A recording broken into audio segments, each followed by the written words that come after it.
15 साल सरकार रहकर आप क्या किए? आज मजदूरों को भी 2 वक्त की रोटी यदि हम देने के लायक नहीं है, आप ले आइए। मैं कह रहा हूं कि जितना मजदूर होगा हम 4 खेती आत्मनिर्भर खेती से बना देंगे बिहार को दुनिया का। केला, लीची, गन्ना, धान,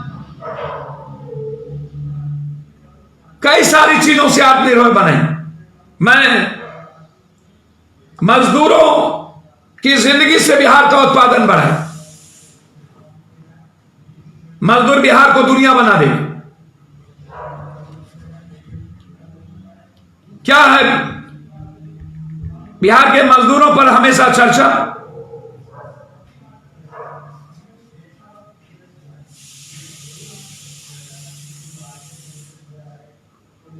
ये जो स्थिति है, अभी भी 20-20, 30-30 लाख मजदूर बाहर में परेशान है। डेली यह लड़ाई हमें लड़नी पड़ रही है। स्थिति भयावह है और मुख्यमंत्री जी 30 तारीख तक लॉकडाउन बढ़ाने सब कुछ को खोल रहे हैं, बाजार को खोल रहे हैं। सारी स्थितियों बाहर है। अरे हमको तो चिंता इस बात की है कि जब ईद होगा उसके पहले आप बाजार खोल देंगे और फिर कहेंगे कि कोरोना जो और फिर बढ़ गया, वो मुसलमानों के बाजार में ईद के वक्त सोशल डिस्टेंस नहीं रहा, मुसलमान लोग घर से निकले कपड़े खरीदने के लिए, इसलिए फिर कोरोना बढ़ गया। एक बार तो 4 दिन जमातियों को जमाती आपने कर दी, अब फिर आप ईद के वक्त फिर आप मुसलमान करिएगा। मेरी चिंता वहां है। लॉकडाउन उस ईद के वक्त गुजरातियों का, व्यापारियों का लगभग जो रखा हुआ सामान है, मुझे लगता है कि मैं बधाई दूंगा। उस वक्त हमारा जो इकोनॉमी है वो बढ़ेगा किसी भी परिस्थिति में, और मेरी गहरी चिंता है कि वो बढ़ना चाहिए। और ये लॉकडाउन जो अभी कई मुख्यमंत्री ने कहा कि अभी रुकना चाहिए, और आप अब जान है जहान नहीं, जहान है जान है। आपने पहले तैयारी नहीं की, आपने लोगों को भेजा नहीं, आपने किट्स तैयार नहीं किए, आपने जांच पर कुछ नहीं किया। 500 से 70,000 चले गए। आप कह रहे हैं कि यदि हम इतना जल्दी नहीं करते, पसीने से हिंदुस्तान को सींचने की बात कर रहे हैं। अरे प्रधानमंत्री जी, पसीना नहीं बहाता है मजदूर और यूथ और किसान खून बहाता है। खून की महक सूंघिए, मजदूरों की पसीने नहीं है, एसी रूम में नहीं सोते, खून की महक है। मुझे तो समझ में नहीं आता।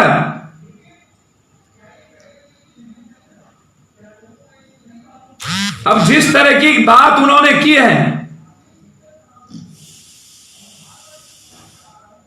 आज देश को आत्मनिर्भर बनाने की बात कर रहे हैं। आप कह रहे हैं देश अपनी जरूरत को निर्माण खुद करेगा, जिससे देश की मिट्टी की महक और मजदूरों के पसीने खुशबू होगी। लेकिन जिन श्रमिकों के सारे देश आत्मनिर्भर बनाने का सपना आज आप फिर बेच रहे हैं, जैसे आने नोटबंदी में सपना बेचा, देश को अब गरीब मजदूर दबा कुचला, आर्थिक रूप से संपन्न हो जाएगा, सारा ब्लैक मनी बाहर आ जाएगा। जिस देश के गरीब गुरबों का कल्याण होगा, सोने तो आपने बेच लिए, और सपनों को साकार करने के लिए हिंदुस्तान लाइन में लग गया। लोगों की जान चली गई, लेकिन वो सोना हकीकत नहीं बना। नोटबंदी में लाइन लगी, लोग मरे, 15 लाख आ गया, ब्लैक मनी आ गई, क्या हुआ? और फिर कह रहे आत्मनिर्भर। प्लीज मैं पैर पकड़ता हूं प्रधानमंत्री जी, अब सपना बेचना बंद करिए, अब हकीकत में आइए। पूरी दुनिया ने देख ली, 130 करोड़ लोग। क्या होगा वो तो बात की चीज है, लेकिन मेरी बात याद रखिएगा। व्यापारियों के घाटे को तो ईद में मेकअप किया जाएगा, लेकिन किसान, यूथ और मजदूर, इसकी जिंदगी तबाह हो जाएगी। इसको आप लिख लीजिए सादे कागज पर। इसको हम किसी भी कीमत पर,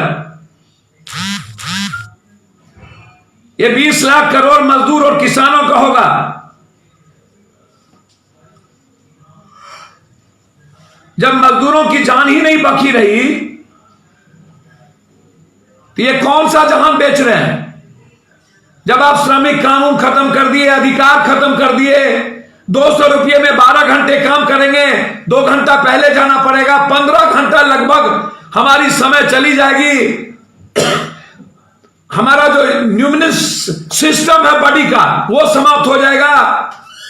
क्या बचेगा? ये जरा बता दीजिए ना। ये 20 लाख करोड़ रुपया किसके लिए? ये हम जानना चाहते हैं। कहां से, किस बात को लेकर?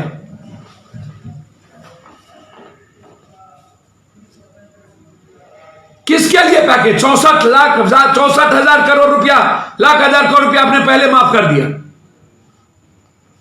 रोजगार पर क्या हुआ? प्रवासी मजदूर पर क्या हुआ? श्रमिक कानून पर क्या हुआ? लघु और कुटीर उद्योग पर क्या हुआ?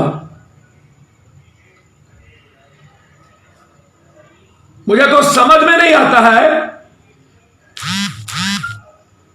ये रजिस्टर्ड लोग हैं, बाकी अनरजिस्टर्ड लोग हैं। तो जो स्थिति है इस पर समझना होगा। और नीतीश बाबू अब चालाकी बंद करिए, धुरताई बंद करिए। जिसकी औकात 1 किलो दाल की नहीं है, जिसकी औकात 1 किट्स की नहीं है, जिसकी औकात जांच की नहीं है, जिसकी औकात 1,000 रुपया रटने की मात्र है, जिसकी औकात सिर्फ डराने की और अपने लेबर को, अपने मजदूर को, अपने भगवान को बोझ समझने की है, जिसकी औकात 50 दिनों के बाद भी अभी भी लॉकडाउन 31 तक बढ़ना चाहिए, जबकि बैठना 50 दिनों में दाने दाने की रोटी के लिए होता है, पुलिस की लाठी।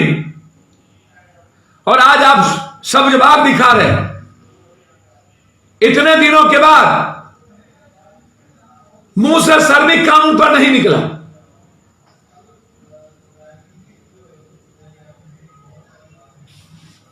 जब सारे इकोनॉमिक्स ने आपको 0.8 और 1.8 पर ला करके इकोनॉमी को रख दिया, तब पेट में दर्द हुआ।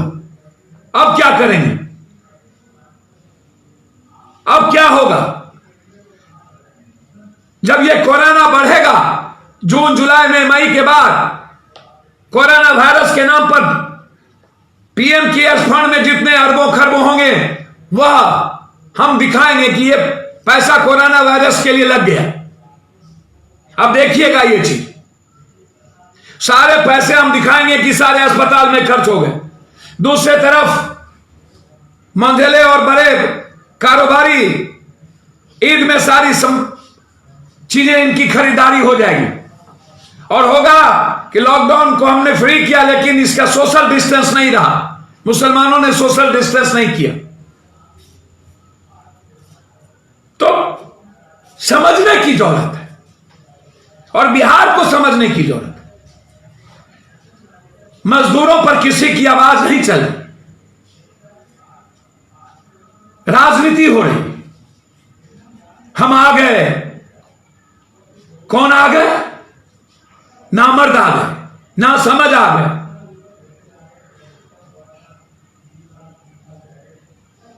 ये बचकाना लोग आ गए। ये बच्चा का खेल है क्या? ये कन्या बहुरुड़िया का खेल है क्या? हम अर्जुन हैं, कृष्ण हैं, इस घर से उसको भगाओ, उस घर से उसको भगाओ। ये एक घर का खेल है क्या? जात जात का खेल है क्या?